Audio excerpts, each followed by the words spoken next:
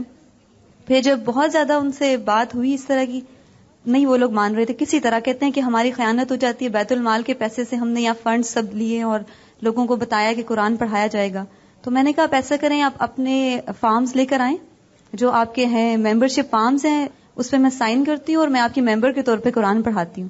اور سب ایک دوسرے کی شکلیں دیکھیں کہ وہ تو سمجھ رہے تھے میں بہت پورا ایک الہدا کا ادھر انٹروڈکشن کرا رہی ہوں. میں نے کہا ہماری استاد نے ہمیں صرف یہ سکھایا ہے کہ لوگوں کو اللہ سے جوڑنا ہے اور بس.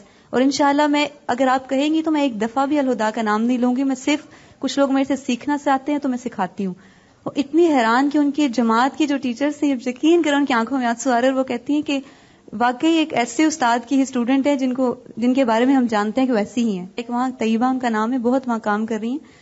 انہوں نے بعد میں آ کے میرے سے ایڈریس لیا اور کہتی ہیں کہ میں اپنی بہنوں کو الہدا میں بھیجوں گی جو ایسی تعلیم دیتے ہیں کہ بغیر تعصب کے. اور واقعی میں نے ان سے کوئی لڑائی نہیں کی. میں نے کہا کہ کوئی بات نہیں. مجھے کہتی ہیں کہ آپ تو جب سے پیدا نہیں ہوئی تھی میں اس وقت سے قرآن پڑھا رہی ہوں, آپ کیا پڑھائیں گی؟ تو میں ہنس پڑی. میں نے کہا ٹھیک ہے, واقعی میں پہلی دفعہ پڑھا رہی ہوں, میرا کوئی ایکسپیرینس نہیں ہے. اور وہ کہتی ہیں ایک اور بات بتا دوں, جاتے ہوئے سب آنٹیوں نے کہا کہ ہم عائشہ سے سننا چاہتے ہیں, ہمارے سامنے بچی بڑی ہوئی, ہم اس سے دیکھتے ہیں کیا پڑھ کے آئی. تو وہ کہتی ہیں میں آپ کو یہ بتا رہی ہوں کہ آپ کے درس میں کوئی نہیں آئے گا, یہ سب لوگ آپ کے پیدا ہونے سے پہلے سے مجھے سن رہے ہیں. اور اس کے 2 دن بعد انہوں نے فون کیا اور پوچھا ان آنٹی سے جن کا ہال تھا, تو کہتی ہیں کہ جتنے آپ کے درس میں آتے تھے اسے ڈبل آتے ہیں الحمدللہ. اور سب سے زیادہ سپورٹ مجھے میڈم کی تھی. ذرا سی بات تو میں سیدھا کہتی تھی, میں روتی تھی اور کہتی امی میں کراچی فون کر رہی. امی کہتی تھی میڈم کو خود اتنے کام ہے, تمہارے مسئلے کہاں سالو کرو. اور واقعی ہر بات میں میڈم کے ساتھ شیئر, اور میڈم مجھے بتاتی تھی کہ صرف اللہ پہ یقین کرو تو تم دیکھنا کہاں سے مدد آئے گی. اور یہ جملے ہی بس میرے کانوں میں گونجتے تھے. اور اتنا زیادہ, اور خاص طور پہ مجھے وہ وقت یاد ہے جب میں میڈم کے ساتھ اگلے دن کراچی آئی تھی اور میڈم نے میٹنگ کی ہم سب کے ساتھ نا, اور میں وہاں سوچ رہی کہ لوگ رو رہے ہیں اسلام آباد والے کہ میڈم کیوں جا رہی ہیں, اور اتنا ہال سب چھوڑ کے. میں سمجھ رہی تھی شاید اس سے بھی زیادہ یہاں کوئی تیاری ہے اور ہم جا رہے ہیں. اور جب بیٹھے اور میٹنگ ہم 7-8 لوگ بیٹھے اور میڈم بہت کانفیڈنٹلی بتا رہی کہ ہم, تو میں پہلی دفعہ میں نے یہ سوچا کہ میڈم نے کیا فیصلہ کیا, کہاں ہم کراچی آ کے بیٹھ گئے, کسی کو جانتی نہیں. میں نے پوچھا کہ میڈم اپنے کو اخبار وغیرہ میں دیا, میڈم کہتی ہے نہیں. اور میں حیران ہو رہی تھی کہ جا کے اور شروع کرنے لگی کلاسز اور سب کچھ, کوئی تیاری نہیں تھی. لیکن آپ یقین کریں لٹرلی جو سکون میں نے اپنی اسلام آباد کی کلاس سے میڈم کے چہرے پہ دیکھا تھا, بالکل اسی سکون کے ساتھ میڈم اس دن بیٹھی تھی, اسی طرح سب سے بات کر رہی تھی اور کہی تھی میرا صرف اپنے اللہ پہ بھروسہ ہے, اللہ کی خاطر نکلیں اور اللہ تعالیٰ ہم سے کام لیں گے. اور دیکھیں اللہ تعالیٰ نے لے لیا. اور بس یہی چیز میرے ذہن میں تھی جب سیالکوٹ گئی, اور میں بس یہی کہتی تھی کہ بس ہر وقت میری دعا میڈم کے لیے نکلتی تھی کہ اللہ کا اتنا احسان ہے. اور جب میں نے ایک لیکچر سنا بھی ان ٹیچر کا, اور میں سوچتی تھی کہ اتنے سال سے انہوں نے پڑھایا, لیکن ایک استاد سے پڑھنے کے بغیر پڑھانا بہت کوشش ہے, ان کے اندر بہت جذبہ ہے قرآن لوگوں کو بتانے کا, لیکن کوئی ڈائریکشن نہیں ہے نا, بس ایسے قرآن کھولتی ہیں. ایک کو کہتی ہیں آپ بیٹھ کے ایک رکوع پڑھیں, سامنے بیٹھے ہوئے سے کہتی ہیں, ایک رکوع ہو جاتا ہے اس کا ترجمہ اور قرآن بند کر کے پھر خود سے تفسیر کرتی ہیں. وہ مزہ نہیں آتا جو ایک جس طرح میڈم نے ہمیں ایک آیت کے ساتھ بتایا نا, اور اس کے بعد جو مزہ آیا. سب لوگ کہتے ہیں کہ ہمیں فرسٹ ٹائم لگا کہ ہم نے قرآن سنا ہے, حالانکہ میں نے کوئی اس طرح کا نہیں پڑھایا, جو آتا تھا بس بتا دیا. میڈم کی ساری کیسٹس تھیں لاسٹ ایئر کی, وہی سنتی تھی اور آگے بتا دیتی تھی, خود سے کچھ بھی نہیں کیا میں نے. لیکن اتنا سب کو اچھا لگا کہ وہ رو رہی تھی آنٹی کہ اب واپس نہیں جائیں, آپ یہیں آ جائیں. آخری ٹائم تک 70-75 تک لوگ ہو گئے تھے الحمدللہ, تھوڑے ہی تھے. صوبیہ بھی تھی میرے ساتھ ہی وہیں پہ, اس نے بھی اٹینڈ کیا آخری دن, اور بہت الحمدللہ اچھا ہو گیا. چونکہ آئندہ آپ کے ساتھ بھی یہ ایکسپیرینس ہونے والا ہے, اس لیے ایک چٹ بیچ میں آئی تھی کہ ہمیں بتائیں کہ ہم یہاں سے نکل کر کیا کریں گے. اگر آپ کی نیت صرف اللہ کے لیے کرنے کی ہوئی تو اللہ تعالیٰ آپ کو تھام لے گا, اور اگر کوئی اور چیز ہوئی تو سب سے زیادہ وہ جانتا ہے. دیکھیں نا, میں آپ کو دھوکہ دے سکتی ہوں اس کو, لیکن اس کو نہیں دے سکتی. اس لیے وہ جانتا ہے کہ ہم نے قدم نکالا ہے تو کیوں نکالا ہے, اور اگر خالصتاً اس کے لیے ہوگا تو پھر یہ اس کی ذمہ داری ہو جائے گی, اور اگر یہ کسی اور غرض کے لیے ہوا تو اللہ تعالیٰ پھر انہی کے حوالے کر دے گا. ہمارا اکٹھے ہونے کا, مل بیٹھنے کا ایک ہی مقصد ہے, اور وہ کیا ہے کہ ہم سب بس اس کے ہو جائیں, حنیفاً مسلمہ. جی زکیہ آپ کچھ کہیں, ورنہ مجھ کو بعد میں الزام ملے گا یہ خود ہی بولتی نہیں اور انہوں نے کسی کو بولنے نہیں دیا. تو خدا کے لیے جو بولنا چاہتا ہے آ کے بول لے. وَمَن يَتَوَكَّلْ عَلَى اللَّهِ فَهُوَ حَسْبُهُ. ہم سنائیں گے آپ کو مارو. بسم اللہ الرحمن الرحیم. کوئی تو ہے جو نظام ہستی چلا رہا ہے، وہی خدا ہے، دکھائی بھی جو نہ دے نظر بھی، جو آ رہا ہے وہی خدا ہے،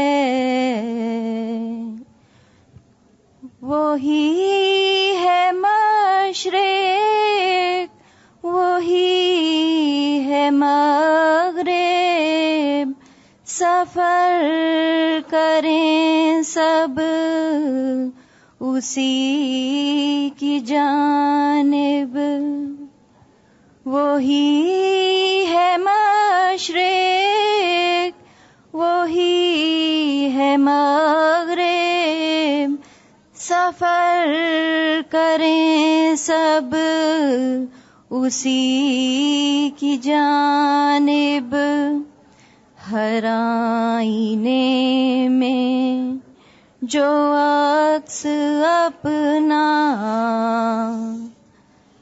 دکھا رہا ہے وہی خدا ہے،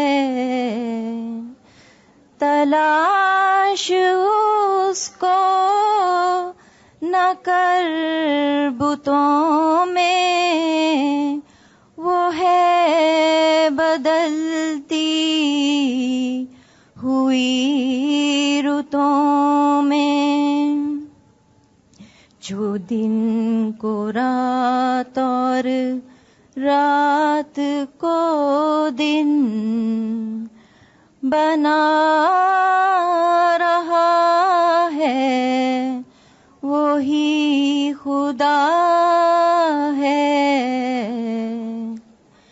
نظر بھی رکھے سماعتیں بھی، وہ جان لیتا ہے نیتیں بھی، نظر بھی رکھے سماعتیں بھی، وہ جان لیتا ہے نیتیں بھی، جو خانہ لا شعور میں جگ مگا رہا ہے وہی خدا ہے، کسی کو سوچوں نے کب سراہا، وہی ہوا جو خدا نے چاہا، کسی کو سوچوں نے کب سراہا، وہی ہوا جو خدا نے چاہا، جو اختیار بشر پہ پہرے لگا رہا ہے وہی خدا ہے، کسی کو تاج وقار بخشے، کسی کو ذلت کے خار بخشے، جو سب کے ماتھے پہ مہر قدرت لگا رہا ہے وہی خدا ہے، کوئی تو ہے جو نظام ہستی چلا رہا ہے، وہی خدا ہے، دکھائی بھی جو نہ دے نظر بھی، جو آ رہا ہے وہی خدا ہے۔ ٹائم میں 1 منٹ رہ گیا تو اب سب دعا پڑھ لیتے ہیں، اور اگر کوئی بات آپ کو ناگوار گزری ہو، کسی چیز سے تکلیف ہوئی ہو تو معذرت خواہ ہیں۔ یہ ایک آخری چٹ جو آئی ہے، آپ نے کہا کہ کام صرف اللہ کے لیے کرنے کی نیت ہو، تو لوگ جو یہ کہتے ہیں کہ جماعت کے بغیر جو بندہ ہو اس کو اس طرح اچک لیا جاتا ہے جس طرح اکیلی بکری کو بھیڑیا، تو یہ کام اکیلے کیسے شروع کیا جا سکتا ہے؟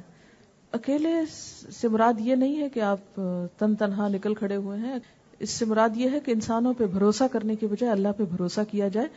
بندوں کی مدد تو ہوگی ساتھ، جیسے ابھی میں نے ذکر کیا کہ اگر میں آپ کو سامنے نظر آتی ہوں تو میں اکیلی نہیں کچھ کر رہی، پیچھے بہت لوگ ہیں جو سب کچھ کر رہے ہیں، ہر لحاظ سے ہر طرح کا تعاون ہے۔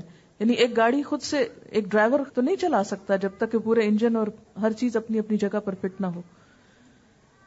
بہرحال یا تو سدا بہار کی طرح دوبارہ آپ توبہ کریں گے پارٹی کے نام سے، تو یا پھر الحمدللہ۔ اچھا ایسا کہ اللہم اجعل فی قلبی نورا۔ اچھا ایک بات ہے کہ جب میں نور کی دعا پڑھتی ہوں تو میں یہ سوچ کے کہ اللہ یہ دین کا نور جو ہے ہمارے دائیں بائیں آگے پیچھے اوپر نیچے ہو جائے، تو آپ بھی جب پڑھیں تو یہی سوچ کے پڑھا کریں کہ اللہ تعالیٰ آپ کی ذات کو ایک چراغ بنا دے جس کا نور دور دور تک پھیلے، ٹھیک ہے؟